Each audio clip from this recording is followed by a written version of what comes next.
Alright, so it seems that if you're watching this again, your head didn't explode from too much information, from the basic information of the Stargate, the basic overview.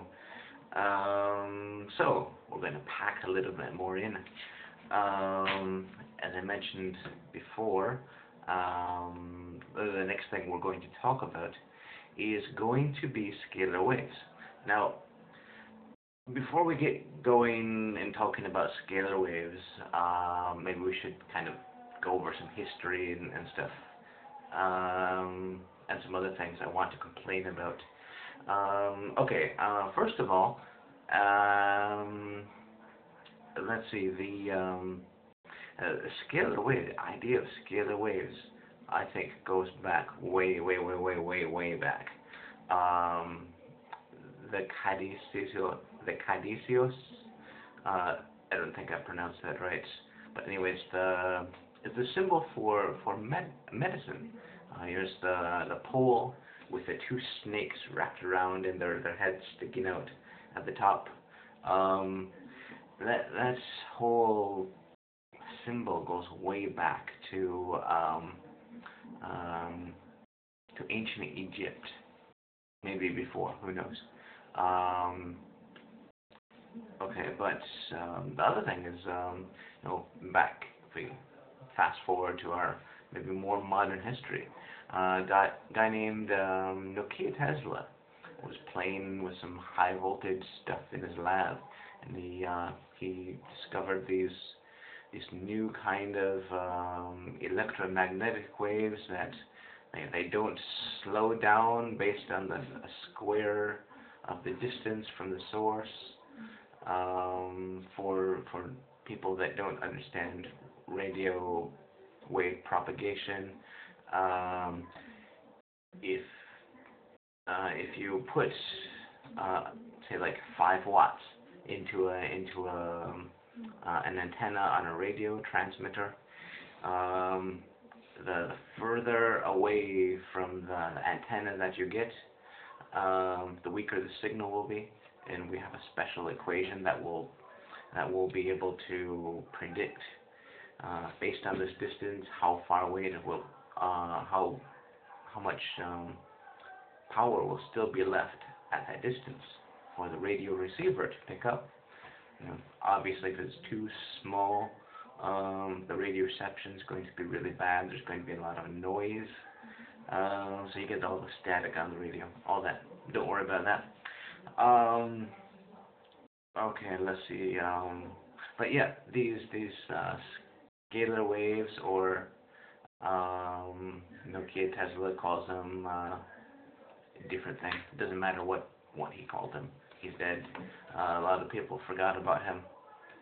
Some of us didn't. We learned all we could from him.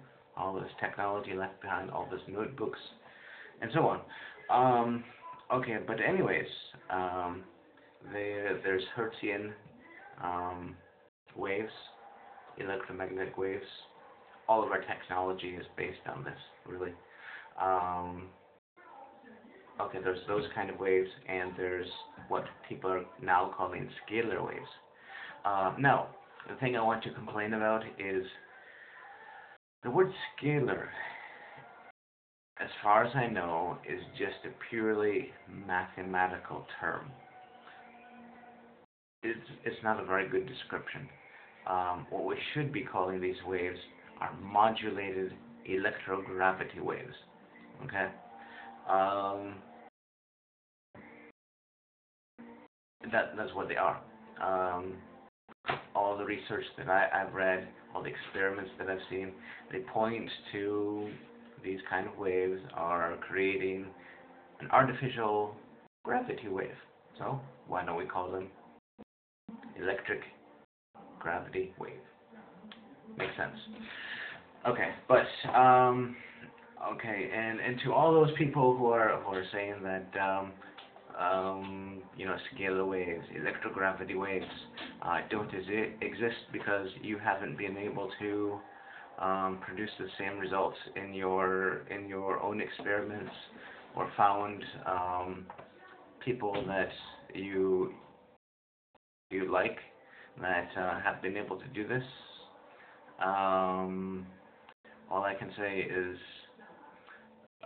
NASA has failed to replicate things that other labs around the world have been able to replicate.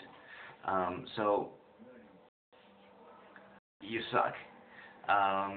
Go back and learn the basics or something, or you need to get more detailed information on the experiment you're trying to reproduce and reproduce it.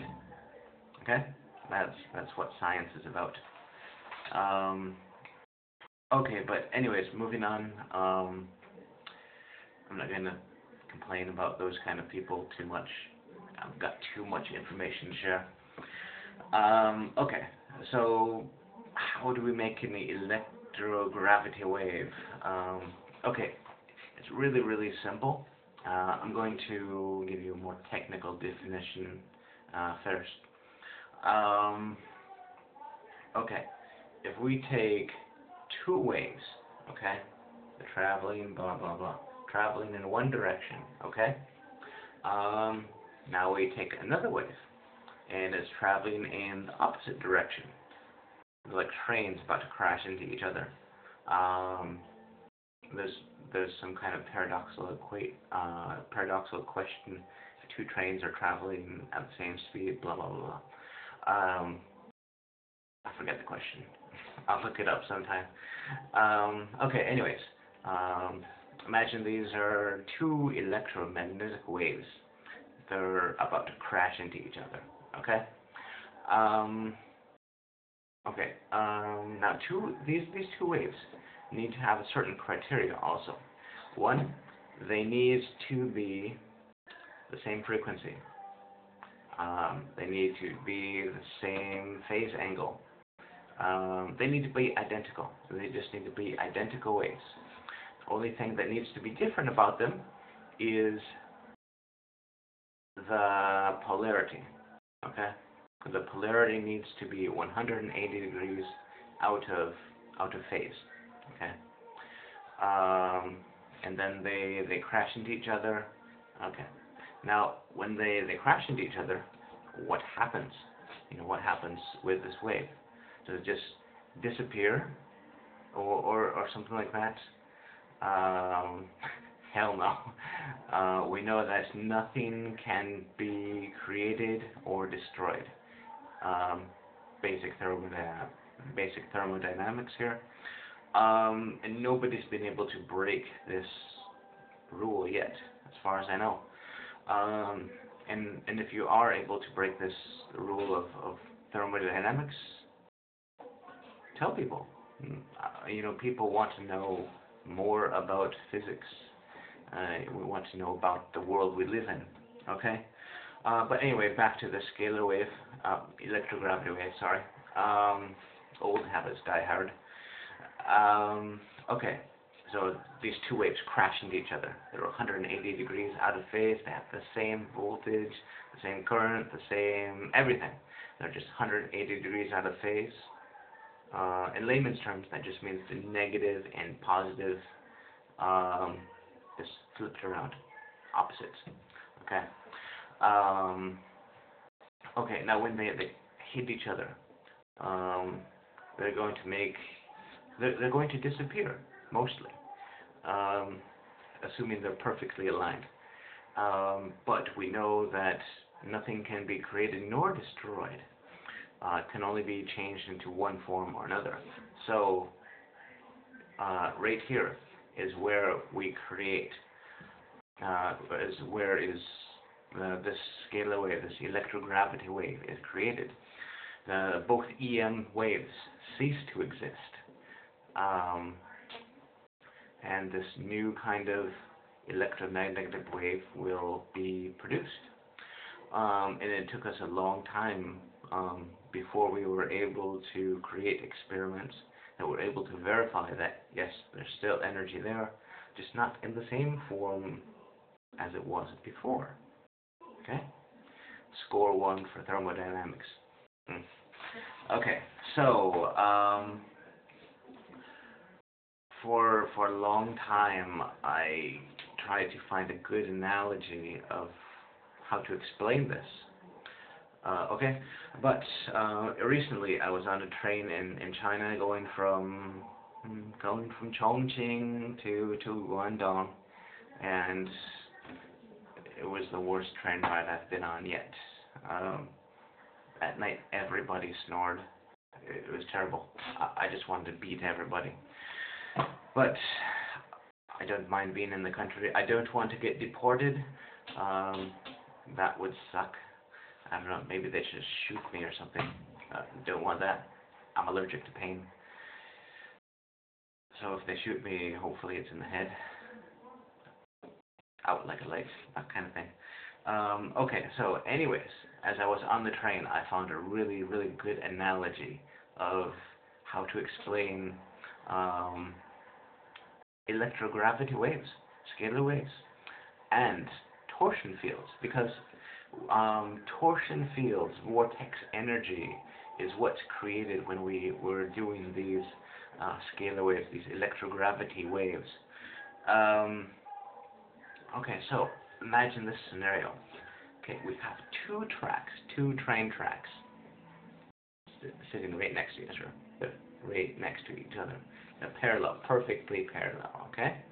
Now, you've got one train going this way and one train coming this way, okay?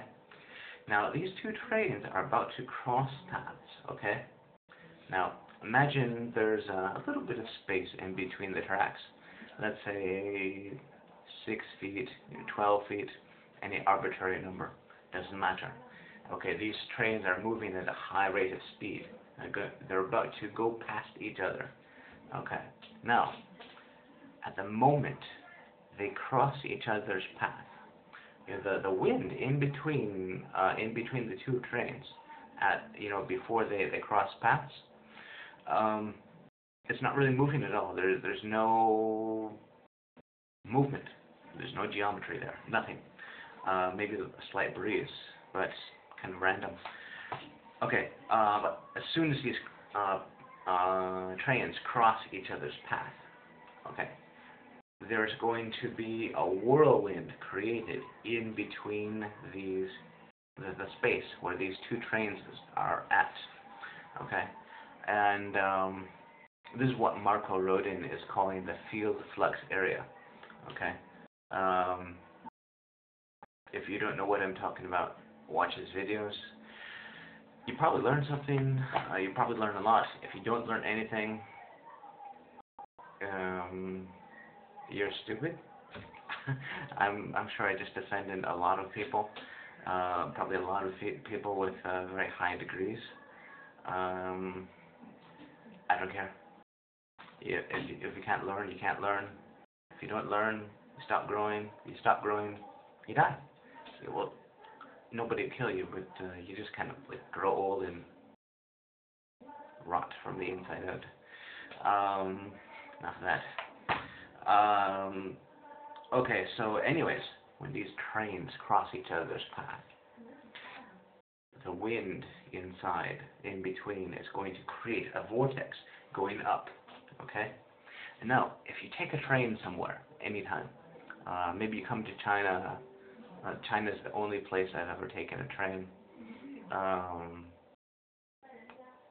So, if you're ever on the train where there's two trains about to cross each other's path like that, and they're parallel, they're perfectly parallel,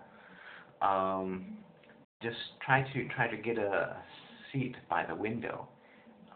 Maybe pull the window up so you can listen to the wind rushing by. It's kind of relaxing for me, anyways.